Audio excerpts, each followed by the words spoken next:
Tamani sasa tuwapatie ile dose yenyewe na jamii kuhusiana na masuala mbalimbali kabisa. Tuanze na hiki ambacho pengine mtazamaji anatamani kufahamu. Tunajua lipo neno ndoa, na pia ndoa kama ndoa watu wanalitafsiri vipi ama linafahamika vipi katika sayansi ya kijamii? Karibu sana. Asante sana.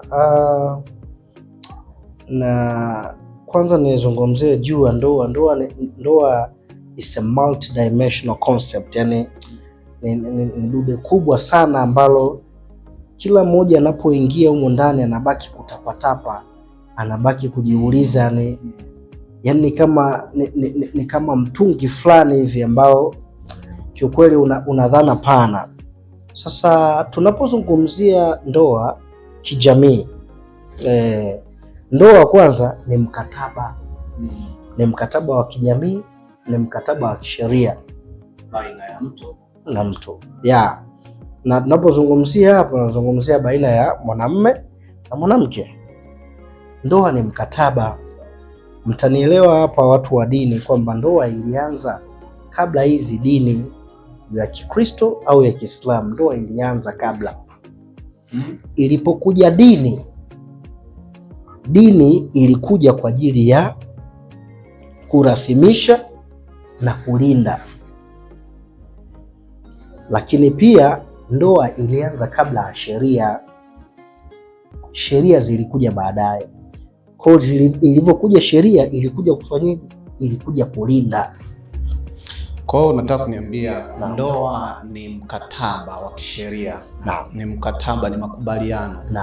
Lakini kwa nini tuite ni mkataba wa kisheria au makubaliano baina ya mwanamke na mwanaume? Na tumeona hapo ilianza kabla ya hizi sheria na dini. Vipi hapa uhusiano wake ukoje? Kwa nini ilianza kabla ya sheria au mkataba? Ndio maana nimezungumza hapo wale kwamba ndoa ni mkataba wa kijamii. Inamaanisha jamii zilikuwa zina makubaliano yao wao wenyewe baina ya mwanaume na mwanamke. Ndio maana ilianza huko, walikuwa hawajarasimisha before Christ. Watanielewa wana historia. Inamaanisha vizazi vilikuwepo, watu walikuwa wanaendelea kuzaliana, wanazaliana. Ilipokuja dini ilikuja kuleta utaratibu ambao ni mzuri, lakini baadaye ilipokuja sheria ilikuja kusimamia. Na ndo maana tuna ndoa ambazo saizi zinatambulika. Kuna civil marriage, yani ya kiserikali. Ndoa aina za ndoa, yani nataka niunganishe kuhusiana hapo, ambao tuna hiyo civil marriage, lakini tuna ndoa ya kidini, lakini tuna ndoa ya kimila. Umeshanielewa? Kwa hiyo sisi tulianza huko before, baada ya kuja sasa hivi vitu ndio hivyo vikaingilia katika. Tunapozungumzia kiserikali inamaanisha kuna makubaliano pale, ni mkataba. Hata hivyo inavyokuja kwa dini ile wanalipia, na ndio maana inakuwa ni vigumu sana mtu akioa, let's say yuko hapa katika mikoa hii ya kaskazini, anapoenda sehemu nyingine, wakiangalia katika database ni inakuwa ni rahisi kuona kwamba mbona jina hili lina exist sehemu fulani. Na ndio hiyo dhana inakuja, mtu akitaka kuoa, aidha ikiwa kanisani watatangaza tangazo la kwanza, tangazo la pili, tangazo la tatu, ili kujiridhisha, je, hamna mtu mwingine. Hivyo ikiwa kiserikali, majina yako, pasipoti yako pale zitabandikwa pamoja na wao mwenza ambao nataka kumuoa, takriban zaidi ya wiki 3, ili wajiridhishe kuna mtu mwingine. Kwa hiyo so far ilianza kwanza ndoa, ndio zikafuata hiyo vitu vingine kidini, ikafuata kisheria. Nimekupata vizuri. Pengine hapa tupate ufafanuzi kuhusiana na ndoa kama kitendo na ndoa kama mkataba. Pengine watu wanaweza kuwa wanachanganya hapa. tukitafuta tafsiri halisi ya ndoa kama kitendo, imekaaje? Kwa sababu tumeona ndoa ni mkataba makubaliano baina ya mwanamke na mwanaume. Hii limekaa katika mtazamo upi? Kwa sababu kuna ambao hawaingii mkataba lakini wanaishi na wanaendelea kuishi pamoja. Okay. Ndoa halali zinazokubalika hapa Tanzania ni ndoa baina ya mwanaume na mwanamke, ambazo ndani yake sasa kuna hiyo ya kimila, ya kidini pamoja na ya kiserikali. Hizo ndo ndoa halali ambazo zinakubalika. Tunapozungumzia mkataba, mna saini, kuna cheti cha ndoa ambacho nyie mna saini, mnakubaliana pale. Ile inakuwa ina maana kubwa sana, hasa kwenye dini la kiserikali. Kijamii inatakiwa mtu jamii inayomzunguka watambue, wazazi wa upande wa kiume na wazazi wa upande wa kike inatakiwa wafanyeje? Watambue. Umeshanielewa? Kwa hiyo tunapozungumzia kwamba ni mkataba, wale wanaingia makubaliano.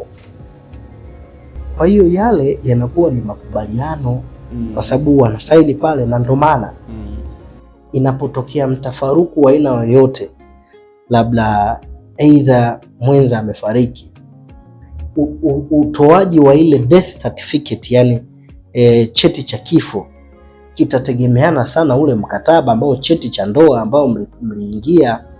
Yule ndo anakuwa na mamlaka makubwa ya kwenda kudai, ila wale waliokuwa wameishi tu, hiyo sio ndoa, hawakukubaliana kitu chochote, yalikuwa ni makubaliano tu ya mdomo, watu waishi, wakae, wafurahi. Na ndio maana siku hizi hiyo imekuwa ni common sana, watu wanachukuana, wanakaa pamoja, wamekubaliana tu kimdomo au ahadi za mdomo kwamba nitakuoa, tutaishi pamoja. Kwa mwanamke anakubali, wanawe sasa, ile inakuwa sio ndoa, ni cohabitation. Unaita hicho kitu, kwa wamekubaliana kwa ahadi ya mdomo kukaa pamoja na kuleana. Na katika tafiti zilizofanyika hivi karibuni, ndio mahusiano ambayo huwa yanadumu. Hatuwezi kuita ndoa, labda tuite tu zile ndoa kwa jina la mtaani ambalo linafahamika kwamba sogeza tukae, ndo aina ya ndoa ambazo zinaitwa kwa jina tu la mtaani. Ndo ndoa ambazo zinakaa sana kuliko wale ambao ni kama mkataba, kwa sababu wengi huwa wanahisi kama ni kitanzi, wengi huwa wanahisi kama kuporwa uhuru wao. Yeah. Okay. Ngoja turudi hapa kwenye hizi aina za ndoa. Tumesikia hapo kuna kijamii, kuna serikali, lakini pia kuna dini. Vyote ni mkataba, makubaliano. Yeah. Hivi sijui kwa upande wa sheria zimekaaje na mitazamo, lakini kwa nini ziwe tatu tofauti? Kwa nini ziwe tatu? Yaani mimi najenga hoja kwamba kwa nini ziwe tatu na isiwe moja inayoeleweka kwamba hii ni ndoa? Kwa sababu tukiangalia hapa mlezi mkubwa hapa ni serikali. Kwa sababu ukiangalia hii dini lazima wapate go ahead kutoka huko. Hii kijamii lazima wapate go ahead kutoka huko mamlaka. Kwa nini isiwe moja inayoeleweka kwamba utaratibu ni huu, na ziwe tatu alafu baadaye kwenye mirathi na mambo mengine yanasumbua? Okay, sawa. Naomba leo niwafumbue kitu kimoja ambacho pengine wengi huwa hawafahamu na hawajui.